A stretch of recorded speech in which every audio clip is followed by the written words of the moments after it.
సినీ పరిశ్రమలు అన్న తర్వాత నిర్మాతలకే మొదటి ప్రాధాన్యత ఉంటుంది. తెలుగు సినీ పరిశ్రమల ఆవిర్భావంలో నిర్మాత, దర్శకులకే ఆధిక్య ప్రాధాన్యత ఇచ్చేవారు. వారు వస్తున్నారంటే సెట్‌లో ఉన్న హీరో, హీరోయిన్లతో పాటు ఇతర నటులు, సాంకేతిక నిపుణులందరూ లేచి నిలబడేవారు. అంతటి గౌరవం ఇచ్చేవారు. ఎందుకంటే నిర్మాత లేనిదే సినిమా తీయలేదు. ప్రతి రూపాయి అతనివ్వాల్సిందే. సినిమా మొత్తం పూర్తయి కాపీ బయటకు వచ్చి థియేటర్‌కు వెళ్ళేంత వరకు అన్ని ఖర్చులు నిర్మాతవే.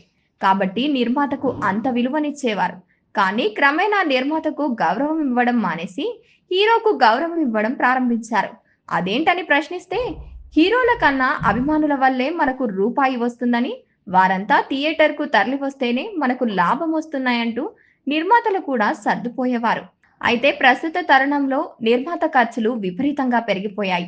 దశాబ్దాలుగా సినీ నిర్మాణంలో ఉన్నవారు కూడా సినిమాలు తీయడం మానేసి, తమ చేతిలో ఉన్న థియేటర్ల వ్యాపారాన్ని చూసుకోవడంతో పాటు, ఇతర వ్యాపారాల్లోకి పెట్టుబడులు మళ్లిస్తున్నారు. దీనివల్ల సినీ రంగంలో నిర్మాతలు కొరత ఏర్పడుతోంది. ఈ విషయాన్ని గుర్తించి సూపర్ స్టార్ మహేష్ బాబు ఓ సంచలన నిర్ణయాన్ని తీసుకున్నారు. సినిమాలకు వందల కోట్ల రూపాయల పారితోషికం తీసుకోకుండా, సినిమా విడుదలైన తర్వాత విజయం సాధించి లాభాలు వస్తే అందులో నుంచి 35% మాత్రమే తనకివ్వాలని నిర్మాతలు చెబుతున్నారు.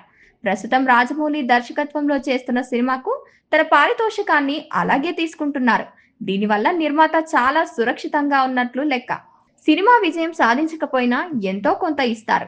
100 కోట్ల రూపాయలైతే ఇవ్వలేరు. అదే సినిమా మంచి హిట్ అయితే పారితోషికం బదులు 35% వాటా అన్న బ్రహ్మాండమైన సంపద వస్తుంది. మహేష్ బాబు తండ్రి సూపర్ స్టార్ కృష్ణ కూడా నిర్మాతల దగ్గర డబ్బులు తీసుకునేవారు కాదు.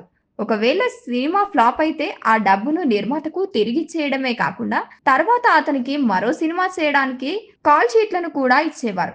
ఇప్పుడు మహేష్ బాబు కూడా అదే బాటలో పయనిస్తుండటంతో తనపై ప్రశంసల వర్షం కురుస్తోంది.